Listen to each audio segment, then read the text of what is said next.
What's up, everybody? It's Friday night, and I thought I'd start doing my year in wrestling videos again. I took a little break doing them because I was doing all these other videos, predictions videos for TNA and WWE, review videos for TNA and WWE, even predictions and reviews for Ring of Honor and their pay-per-views. So, doing all my year in wrestling videos, I was doing like 4 or 5 a week. I got burnt out and I needed a break, so I took a little break. But now I'm back doing my year in wrestling videos again. And here we go. I was just looking at if it started recording, the time. Here we go with the year 2002.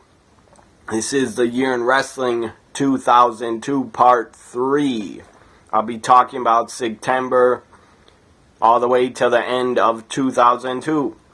Now I'll basically be talking about WWE and a little bit of NWA-TNA because they were around in 2002 because they started in June. They came on pay-per-view in June and they did their weekly pay-per-views on Wednesday nights that were $10. And I ordered a lot of them. Now I'm going to start talking about WWF Unforgiven 2002, or WWE. It was called WWE by this time. I believe they made the change from the name WWF to the WWE in, I think, May 2002. They changed it to WWE. I think Backlash pay-per-view was still called WWF Backlash, and then the next pay-per-view, Judgment Day 2002, was called WWE Judgment Day. So they made the name change. WWF became WWE. And a lot of people I still know a lot of people, and I even hear some people on TV still call it WWF when they're talking about, when they really mean WWE, but they call it WWF because I guess they don't know they're called WWE. And I'm just saying that because I've heard people on like Sports Center and stuff or other sports channels say when they're talking about, or they see a wild brawl in a football game or baseball game, they say they're going WWF style. People usually say that probably because they're not wrestling fans and they don't know that WWF became WWE in 2002. So on to Unforgiven. You had Trish Stratus defeat. These are good things that I enjoyed about Unforgiven 2002. It was a pretty good, hot crowd for the entire show. You had some good matches that I enjoyed on Unforgiven. I'm not going to talk about every single match on every pay-per-view because then I'd be here for 10 hours. So I'm going to just run down the matches I enjoyed in the main events of the pay-per-views. As I said, Unforgiven was a good crowd. Kicked off with Booker T, Bubba Ray Dudley, and Goldust in a 6-man tag, defeating Christian, William Regal, and Lance Storm. And William Regal, Christian, William Regal, and Lance Storm, and Test. So, Kane. It was Booker T, 8-man tag. I thought it was 6-man. I guess it was 8-man tag. Booker T, Bubba Ray Dudley, Goldust, and Kane defeated the team of Christian, William Regal, Lance Storm, and Test. So that was a good match to kick off the pay-per-view. Up next, you had the Intercontinental Championship on the line. Chris Jericho defeated Nature Boy Ric Flair. That was a pretty decent, entertaining match. For Ric Flair's age, he was like 53 or 54 at the time. Ric Flair looked pretty good in the ring. Other matches that I enjoyed, Eddie Guerrero defeated Edge. That was a good match. Both Eddie and Edge, they had great matches together and they worked really well together in the ring. They had great chemistry. Other good matches were, you had Jamal and Rosie, 3-minute warning. take on the team of Billy and Chuck, and they defeated Billy and Chuck. So the stipulation was, this was right after Billy and Chuck's so-called gay wedding where they were supposed to get married and become partners. But then the preacher, the guy that was a preacher, he was under makeup and had a mask on. It was Eric Bischoff, the Raw general manager. He was playing the preacher, and he did a great job doing that. He did a great job. It was a great surprise when Bischoff, as a preacher during the wedding, pulled the mask, or before he pulled his makeup off and mask off, all the makeup he had done, special effects makeup, to look like an old man. Before he pulled the makeup off, he said, "Did somebody say 3 minutes?" And then Jamal and Rosie came in the ring and attacked Billy and Chuck, beat the hell out of them, took them out on SmackDown, and before 3-minute warning interrupted the wedding, Billy got on the mic and said, "Stop this. This was just a joke." And he said this was a joke. It was never supposed to go this far. And then he said, "We're not gay." And meant him and Chuck Palumbo are not gay, but they got nothing against gay people, but this has gone too far. And then he says, "We're not getting married." And then Bischoff, of course, ripped the makeup off, and Jamal and Rosie came in and attacked Billy and Chuck and destroyed them. So that set up the tag match at Unforgiven 2002. So Jamal and Rosie defeat Billy and Chuck. That means, if the stipulation was, if Jamal and Rosie 3-minute warning won, that Stephanie McMahon, the SmackDown general manager at the time, and Bischoff was the Raw general manager at the time, because they had the brand split going, the brand extension going. So you had SmackDown and Raw general managers for a lot of years, over and over and over, until like 2011 or I think 12, they stopped having general managers. Anyways, Jamal and Rosie defeated Billy and Chuck. So the stipulation was Stephanie McMahon as SmackDown general manager then. Stephanie had to do HLA live on pay-per-view at Unforgiven. What is HLA, you ask? Look it up, probably on YouTube. You could find videos of it. From Raw, HLA meant hot and stood for Hot Lesbian Action. Bischoff did it on Raw. He promised on Raw that we were, the fans and everybody, he promised we were going to see HLA. So he brought out these two chicks. They started undressing themselves. They were in their bra and thongs. And then they started to kiss in the ring. The crowd loved it. The crowd popped. The crowd was probably 90% dudes. So, of course, they're going to mark out and pop. I marked out at home watching it. It was great. I was like I was 17 or 18 years old watching it at the time. So, of course, I was a fan of seeing HLA. What straight man wouldn't be? I don't know any straight guy that wouldn't be into it. But anyways, who cares? So, Bischoff had them in the ring. They started making out. And then 3-minute warning came out on Raw and just destroyed the lesbians. Absolutely destroyed them. And I think both of the lesbians, both of them that were playing lesbians, I believe one of them was an indie wrestler, and the other chick, the other woman, I think was an indie wrestler also. Anyways, I think Rosie, or Jamal, I think, was Umaga later on. Jamal kicked one of the lesbians. He kicked her in the gut. Did like a karate kick, martial arts kick right in her gut. And that was hard to watch because he really kicked her in her stomach and it looked like it hurt. I felt bad for her. Then the other chick got taken out, I believe, with a Samoan drop. And then they laid the chick on top of the other chick on Raw, and then either Jamal or Rosie climbed up to the top and did a big splash on both of them and crushed them. So that was on Raw. That was HLA. The introduction of HLA in the WWE.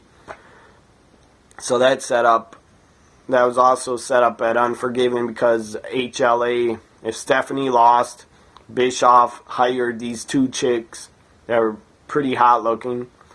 One of them was a Playboy model. I forget her name, but I know one of them, she had long black hair. She was a Playboy model in like lingerie Playboy magazine or whatever. Anyways, Bischoff hired both of these chicks to do HLA with Stephanie in the ring live at Unforgiven. And Vince is a pretty sick man, because if I was Vince, if I was running a company, I would not put my daughter out there in the middle of the ring and have her do HLA and have these two chicks kissing on my daughter. That is just creepy and pretty sick, but Vince is a sick man.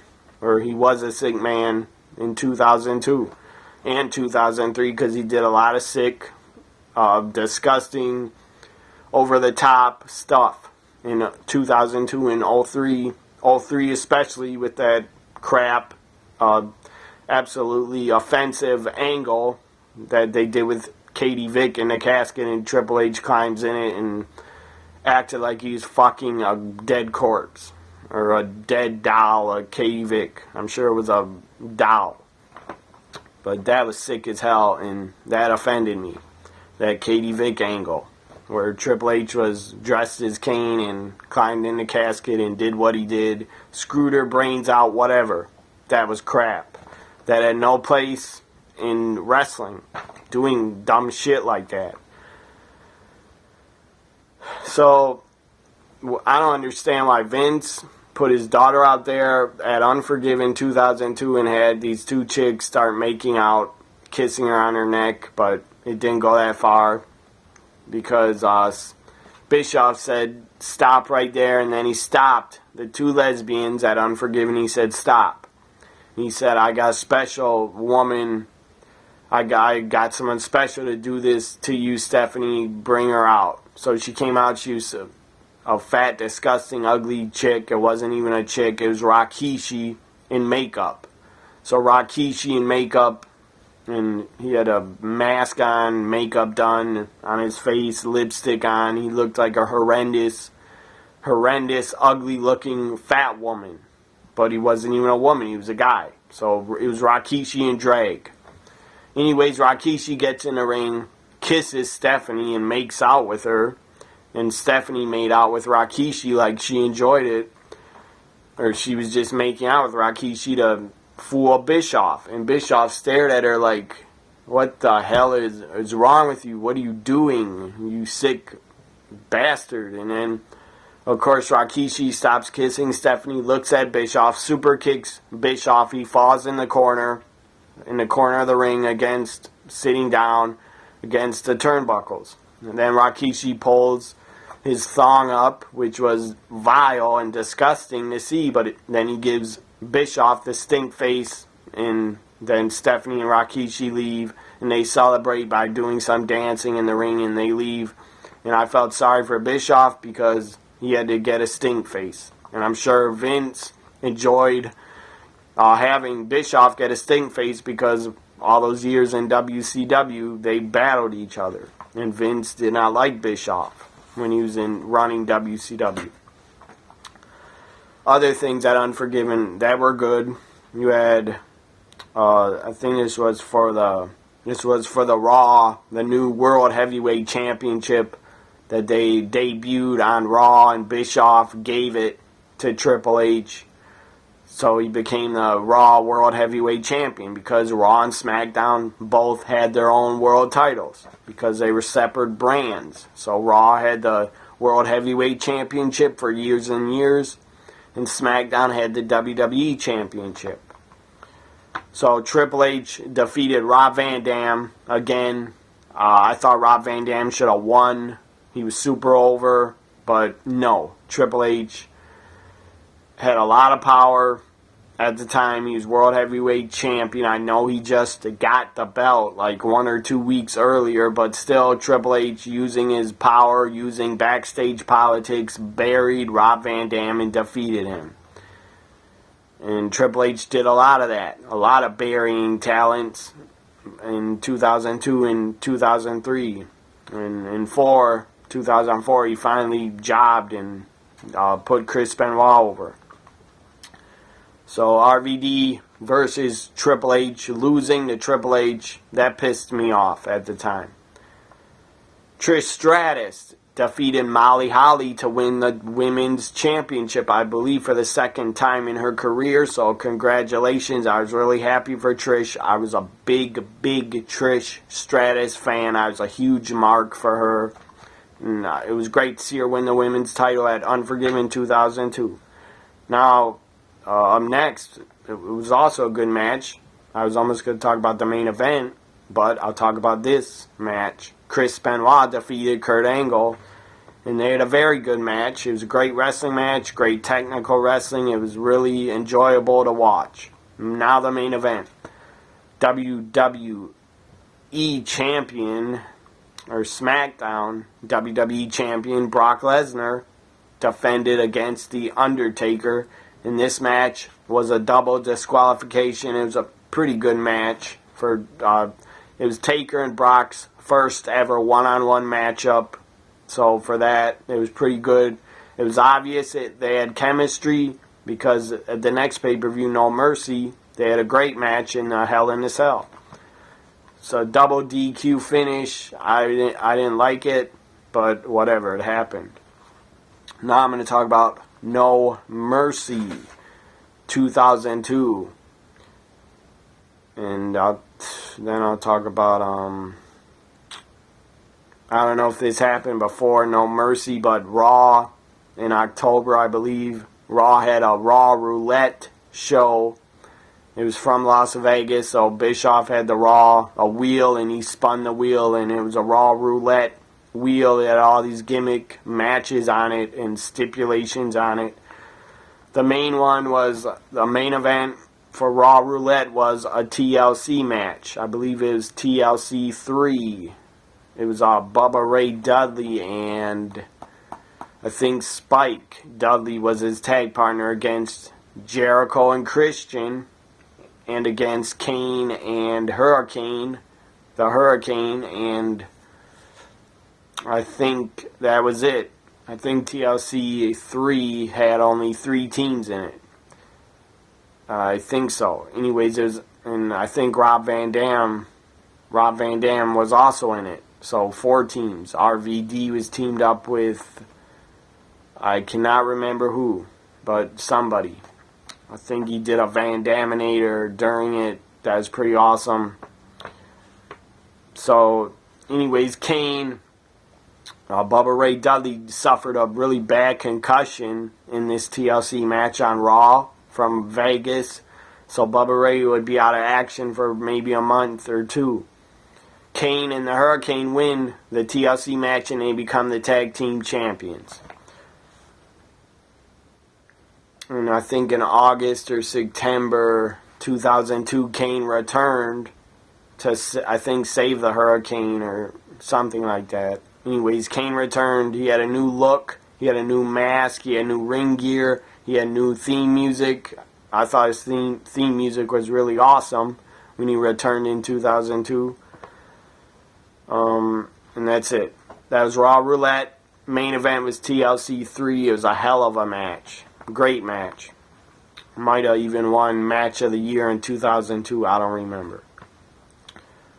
So now on to No Mercy. Good matches at No Mercy were, they had, I think it was a lingerie match. Or maybe it wasn't lingerie. I don't know what it was. Tori Wilson defeated Dawn Marie. That wasn't any good wrestling in it, but it was nice to see 2 hot chicks going at it in wrestling, even though neither were good wrestlers. RVD, Rob Van Dam, defeated Ric Flair. And at Unforgiven, Ric Flair was a babyface. and he lost to Jericho, and then I think Triple H went in his locker room and basically talked down to Ric Flair, called him out, said, "You're pathetic, you're the nature boy, and you're losing to Jericho," and other crap like that. So then Ric Flair came out during RVD Triple H at Unforgiven. Ric Flair got a hold of Triple H's sledgehammer. I think the referee was knocked out. Of course, the ref was knocked out, or else Ric Flair wouldn't have been able to interfere. Seems like a ref always gets knocked out at every single pay-per-view. Even nowadays. Or used to in the past, at least. A ref would take a bump in every single main event pay-per-view just about every time during the Ruthless Aggression era. So Ric Flair has a sledgehammer, hits Rob Van Dam in the ribs with it. And everybody thought he was going to hit Triple H, but I didn't. I knew Ric Flair was going to turn on RVD and go with Triple H. Ric Flair turns heel, and Rob Van Dam loses because of the sledgehammer shot by Ric Flair. And then after that, going into October and November, Ric Flair would basically stop wrestling for a little while and just become the manager of Triple H. And then eventually in 2003 they would start Evolution, where Ric Flair would start wrestling again with Batista as his tag partner. So Rob Van Dam defeated Ric Flair at No Mercy. Other good matches were Triple H defeated Intercontinental Champion Kane. Triple H was World Heavyweight Champion. He defeated Intercontinental Champion Kane to unify the titles.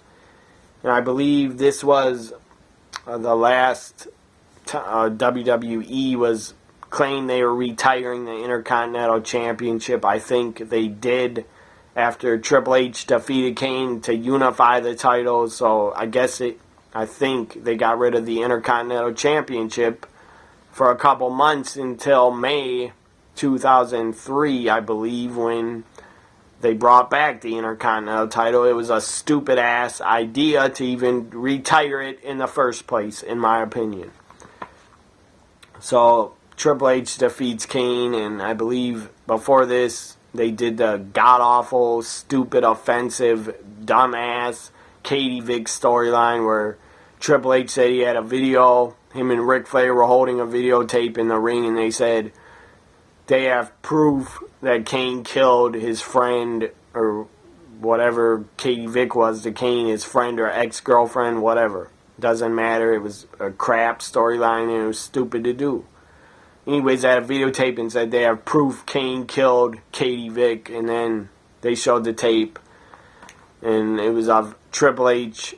It was obviously Triple H. Everybody fucking knew it, so it was already stupid. And the storyline already failed right there. It's Triple H in a Kane mask with his shirt off, and he had jeans on. I don't even remember. He might have took his jeans off before he climbed in the casket and started screwing a dead Katie Vick. Or the Katie Vick was in the casket and she was supposed to be dead, I guess. I'm pretty sure she was supposed to be dead because it was in a funeral. Anyways, Triple H climbs in the casket and screws Katie Vick's brains out. And then towards the end of the video, and he says something like, "I just screwed your brains out." And then he had like fake brains, I think. I don't really remember the storyline. I haven't watched it in over like 10 years, and I don't plan to watch it because it was crap. And it didn't belong in pro wrestling. He had probably fake brains, and he threw them at the camera and said, "I screwed your brains out." Some stupid crap like that. That was the only time watching that Katie Vick angle where Triple H climbed in a casket. That was the only time ever in my life that I was embarrassed to be a wrestling fan. First time ever I was embarrassed to watch wrestling and be a fan of the WWE after they did that Katie Vick crap where Triple H was in the casket. I was embarrassed to be a fan and to tell anybody that I knew in my life, friends or anybody. I was embarrassed to even tell them that I watch wrestling. But whatever. Obviously, I kept watching because even though I was offended and I was embarrassed to be a fan, I kept watching because I was hoping for that I would never have to see any stupid crap like that Katie Vick angle again. There's fucking a dead body. I don't want to see that while I'm watching wrestling. That's crap and that's garbage. That is absolutely garbage television. And just offensive and stupid. That's just a stupid fucking idea to even think of that. To even come up with that in your own fucking sick brain, Vince McMahon. If you came up with that, you're a sick man. I don't know why you even think of that. Let's have Triple H climb in a casket and screw a dead body, or act like he's screwing a dead body, and let's not show it, because they couldn't show it, obviously, because then it would have been porn. But anyways, I don't know why you even think to show that on your television show Monday Night Raw, but you did. I guess Vince was pushing the envelope and wanted to see how far he could go. And the network, I believe they're on TNN, or not Spike TV at the time. Spike TV should have pulled the plug and not allowed Vince to do that segment where Triple H climbed in the casket, because it was absolute crap and garbage and offensive and stupid and just absolutely dumb as fuck to do that. So now back to No Mercy. Now I'm done talking about the bullshit crap Katie Vick angle. So Triple H, as I said, defeated Kane, became the last Intercontinental Champion for a while, and then the title came back. Kurt Angle and Chris Benoit had a great tag match, defeating Edge and Rey Mysterio Jr. in the finals of the tag team tournament on SmackDown to crown the first ever SmackDown tag team champions, when Kurt Angle made Edge tap out. So Chris Benoit and Kurt Angle became the WWE Tag Team Champions on SmackDown. I believe Raw had the World Tag Team Champions. Trish Stratus defended her Women's Championship. This was also good against a debuting new diva named Victoria. I think she debuted before No Mercy and attacked Trish on Raw, really beat her up and attacked her and looked psycho. And Victoria, well, was playing the psycho diva that basically wanted to tear apart Trish Stratus and beat the hell out of her because she was a psycho. So Trish defeated Victoria. They had a good match for the women's title. Trish retains. Main event. WWE Championship on the line. Brock Lesnar defeats The Undertaker inside Hell in a Cell. Undertaker bled really bad. He got busted open. I'm pretty sure he cut himself too deep because blood was pouring out of his head, or out of his skull or forehead, wherever he cut himself. He was in the ring and blood was... Just watch that match back. It's on the network. No Mercy 2002. Hell in a Cell. Undertaker cuts himself way too deep, or maybe it wasn't that deep, but the guy was... Blood was draining out of his head like a faucet. I mean, in the ring it was just draining, coming like this out of his head, draining out of his head like a faucet. It didn't even look real, but it was real blood, obviously, but the blood was coming out of his head so quick it looked like water. So Taker bled really bad, bladed, cut himself way too deep, I think, and Taker bled a lot. A lot of blood he lost. And the ring was probably covered in blood. I haven't watched this Hell in a Cell match in a long time, but probably 5 years or something, but I'm sure the ring was covered in Taker's blood. And Brock might have got busted open a little bit, but he didn't bleed that much. This was a good Hell in a Cell match, and it was a pretty damn good match between Taker and Lesnar. Hell of a match. For the title, Lesnar retains, and he should have, because he was the next big thing. He was a reigning WWE champion. I wanted Brock to win, and he did win. Paul Heyman was on the outside. Brock's manager and Taker got a hold of his tie, pulled his tie through the cell, started bashing his head against the cage by pulling Heyman's tie over and over. Heyman got busted open, bladed, and Heyman bled pretty much also. He was on the outside of the ring. Basically, Paul Heyman was laid out and he looked dead, and he was bleeding. Then Brock retained, as I said. He climbs up to the cell, holds up the title, and then No Mercy ends. Pretty damn good pay-per-view. Up next, I'll talk about Survivor Series, which took place from Madison Square Garden. Survivor Series 2002. Pretty damn good Survivor Series. You had to kick off with a 6-man tag. Crowd was really into it. Jeff Hardy, Bubba Ray Dudley, and Spike defeated the team of Rosie, Jamal, 3-Minute Warning, and Rico. It was a tables match. 6-man tables, elimination match. So the 3-man team had to put the other 3-man team through 3 tables. Each guy had to go through a table to get eliminated. So that's why it's called a tables elimination match. And as I said, Jeff, Bubba Ray, and Spike Dudley won. Up next, Billy Kidman defeated Cruiserweight Champion Jamie Noble. It was a pretty good Cruiserweight match. Billy Kidman wins the title. This was also a good match.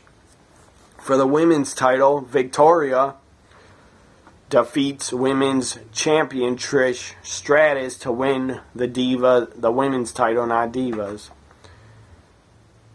Victoria wins a women's championship in a hardcore match. First ever, I believe it was the first ever hardcore women's title match at the time. Or maybe the second hardcore women's title match, because at Unforgiven 99, Ivory, and I believe Ivory was champion. Ivory and Luna Vachon had a hardcore title match, I think. Up next, WWE Championship on the line. Paul Heyman with the champion Brock Lesnar defending against the Big Show. This was pretty short. I think it was under 10 minutes, or it felt like 10 minutes only. But you have Brock getting there. I think he was selling that he had injured ribs. So he was going into the match injured because Big Show press slammed him and threw him off the stage at SmackDown. So Brock was injured, had his ribs taped up, but he's still going to defend his title because Brock was a fighting champion. And Brock, at Survivor Series 2002, Brock was a babyface. So he turned to babyface because Big Show attacked him on SmackDown. So, no Undertaker. Taker was not on Survivor Series 2002 for some reason. He must have been injured. Or he wanted a vacation. I don't know. Anyways, Brock comes in, hits a couple suplexes, takes Big Show to Suplex City. Back at Survivor Series 2002, Suplex City was going on. He overhead belly to belly suplexed Big Show. He German suplexed Big Show. He picked up Big Show and hit a F5 on him. That was insane to see. First time ever to see Big Show picked up an F5. That was just insane to see that, and tremendous strength from Brock to be able to do that. And he can still do it to this day, and Big Show looks like he's way fatter than he was in 2002. Nowadays, Big Show looks like he could be over 500 pounds, and Brock can still pick him up and hit a F5 on him. So Brock hits a F5, pins him. The match was going to end. Brock was going to retain 1, 2. Paul Heyman pulls the referee out of the ring, screws Brock Lesnar, turns on Brock for some reason. I mean, it made a lot of sense why Paul Heyman turned on Brock, because Brock was a babyface and they need to put Paul Heyman with the Big Show so Big Show could get over as a heel.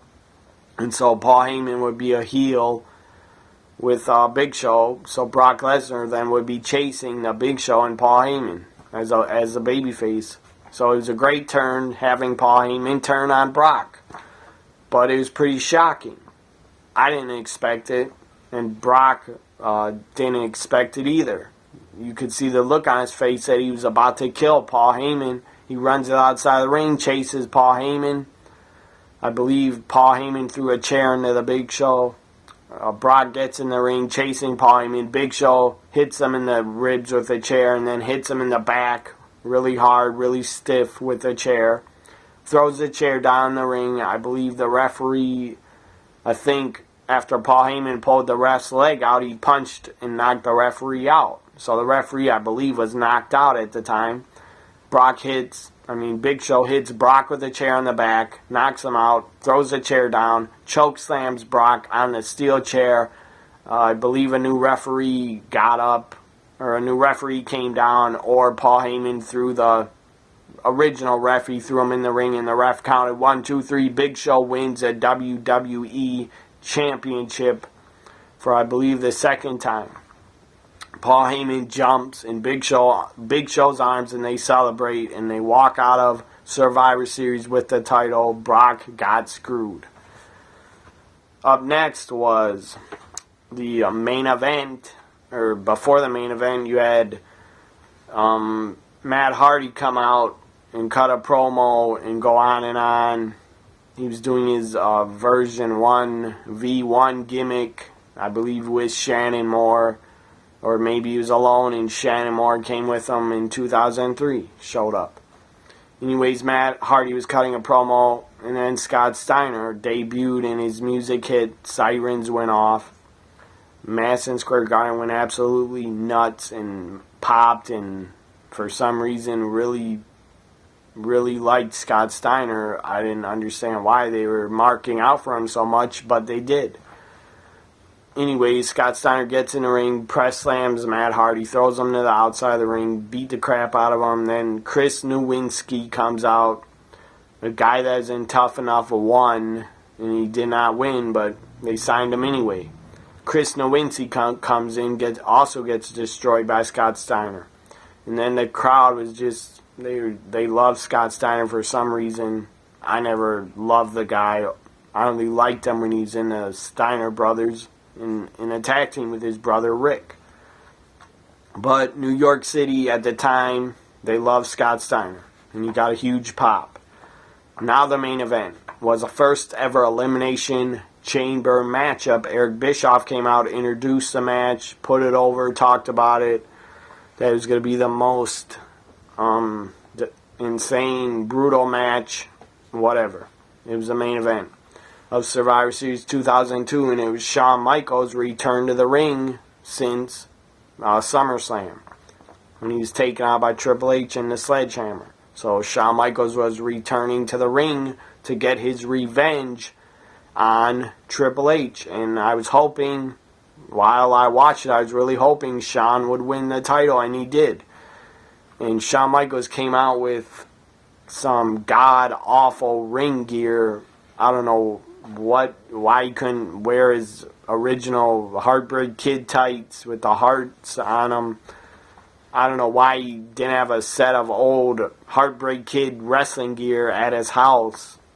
I don't know why he didn't have it. Maybe he didn't fit into it. Or maybe the old Heartbreak Kid tights were too tight on him. I don't know. But he came out with some god-awful brown ring gear. Looked like a dog shit all over it. It was brown, like dark brown. See this book? It was like this color. It's brown and dark as that. It was like this color. That was what Shawn Michaels' tights were at Survivor Series 2002. It looked absolutely god-awful. He looked like he was a UPS man coming for a delivery to Survivor Series. So anyways, Booker T was in the match. First ever Elimination Chamber. It was Booker T versus Triple H, the World Heavyweight Champion, versus Rob Van Dam, versus Chris Jericho, versus Kane, and versus Shawn Michaels. So right there you had 6, 1, 2, 3, 4, 5. No, 1, 2, 3, 4, 5, 6 top stars right there in the main event in the first ever Elimination Chamber in MSG. Shawn Michaels wins. Him and Triple H are the last two in the match. And HBK hits a super kick, sweet chin music, 1, 2, 3, Madison Square Garden explodes. They loved Shawn Michaels winning. It was a great end to Survivor Series 2002. Great end to a pretty damn good pay-per-view. If I would give Survivor Series a rating, 1 to 10, I'd say it was at least an 8. It was an 8 or 9. Very good show. I enjoyed it. Now I'm going to talk about NWA-TNA and what happened before the end of the year. Or maybe it did happen in December. Or November it happened. I don't remember what month. But in NWA-TNA, Ron the Truth Killings, now known as R-Truth in the WWE, well, he was in the WWE in 2001 originally as K-Quick. Or K-Crush. Anyways, he went to NWA-TNA when they started. He was on their first pay-per-view, and they were just calling him Ron Killings. And maybe they still called him K-Crush, but basically he was known as Ron Killings. The Truth Killings. Ron Killings defeated Ken Shamrock to become the new NWA World Heavyweight Champion in TNA.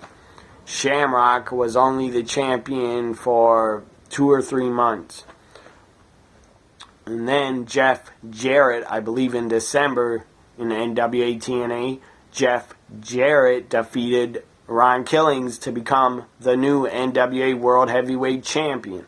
After Jeff Jarrett won the title and beat Ron Killings, you had a lot of the TNA roster and X Division guys come out, celebrate with Jeff Jarrett, lift them up on their shoulders, and Jeff Jarrett was the new NWA-TNA World Heavyweight Champion. Well, what happened after it was pretty awesome.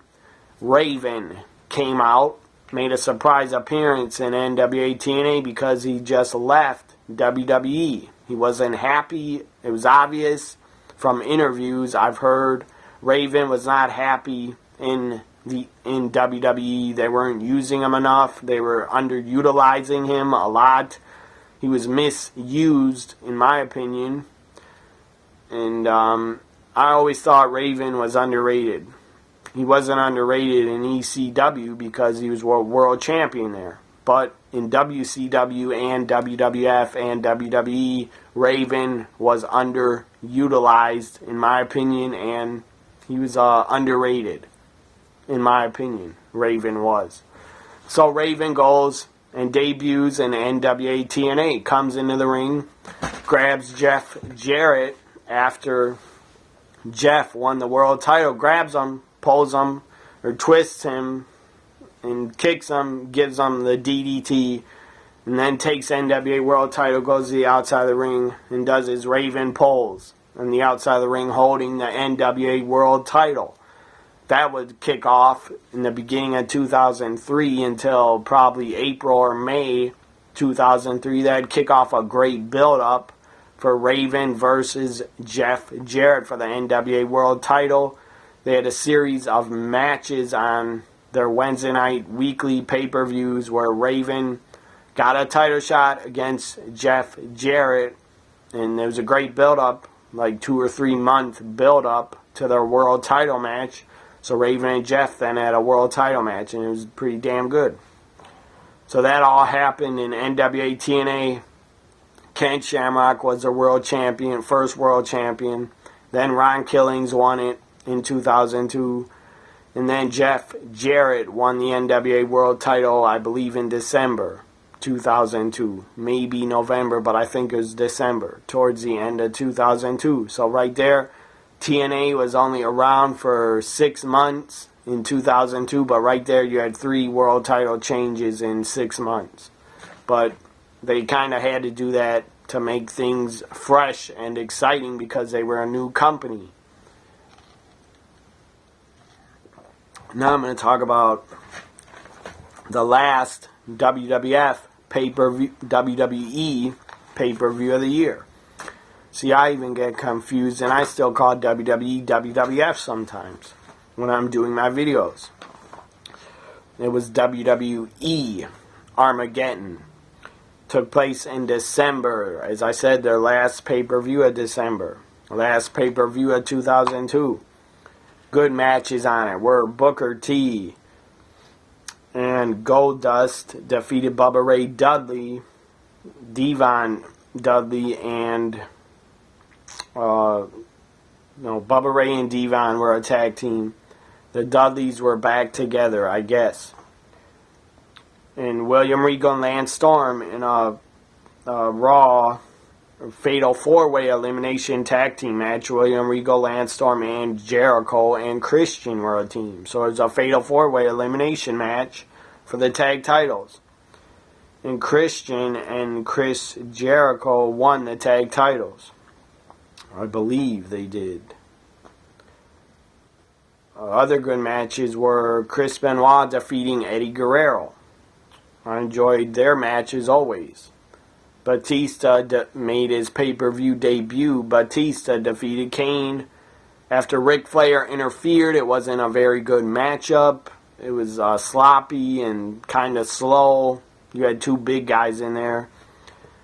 Batista, pretty decent worker, and Kane was a pretty damn good worker, but they just did not click in the ring together. The match at Armageddon was not very good. Other good stuff you had that I enjoyed. The Women's Championship. Victoria defeated Trish Stratus and Jacqueline in a 3-way matchup.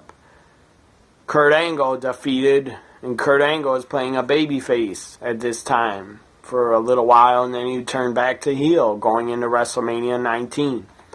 Kurt Angle defeated SmackDown WWE Champion The Big Show to win the WWE Championship, and Kurt would hold it from December 15th, 2002 all the way until WrestleMania 19. Other good stuff. Triple H defeated the Raw World Heavyweight Champion Shawn Michaels in a 3 stages of hell match. First fall was a street fight. Excuse me. Second fall was I don't know what the hell the second fall was. I think the second fall was a steel cage match. So the first fall, street fight, cage match. Third fall and final fall was a ladder match. And Shawn Michaels, I believe, got pushed off the ladder. I don't think he fell on his own. He was in the ring, and there was a giant ladder, like 20-foot ladder. Shawn Michaels was on it. Triple H, I believe, pushed him off it. Shawn falls over the top rope, takes a bump, and there were 4 tables, I believe 4 tables stacked up, 2 on each side, so 1 table on top of another. So there were 4 tables. Shawn takes a nasty bump after having back surgery. I was scared for Shawn after he took that bump and went through those tables. He did not land very good. It was pretty scary watching that. He took a nasty bump through 4 tables. So Triple H then climbs up the ladder, grabs the World Heavyweight Championship, and Triple H wins it back from HBK Shawn Michaels after Shawn Michaels only had a 1-month World Heavyweight Championship title reign. And after 2002, Shawn Michaels would stay around full time until WrestleMania 27, where Shawn Michaels would stay around from basically WrestleMania 19 until, or SummerSlam 2002 until 2010. So Shawn Michaels was basically full time all those years. And he only won the World Heavyweight Championship once, and during his entire full-time run back, he was never given another WWE Championship run.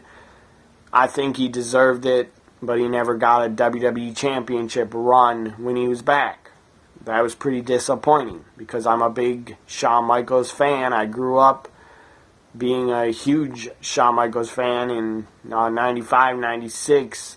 I loved Shawn Michaels. He was my favorite wrestler.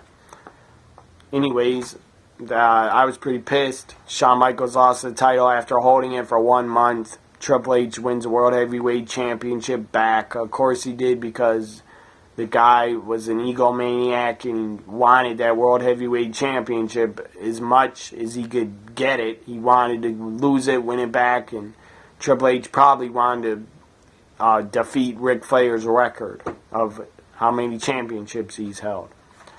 But obviously I believe Triple H will never win the WWE Championship again, because he's basically retired from the ring. He only shows up for WrestleMania and special appearances, and like once or twice a year Triple H will wrestle. And that's how it should be. Triple H no longer needs to win the WWE Championship anymore. So he's not going to break his idol Ric Flair's record. I'm pretty sure John Cena will. So that is Armageddon 2002. If I rate it, I'd give it a 7 or 8. Pretty damn good pay-per-view.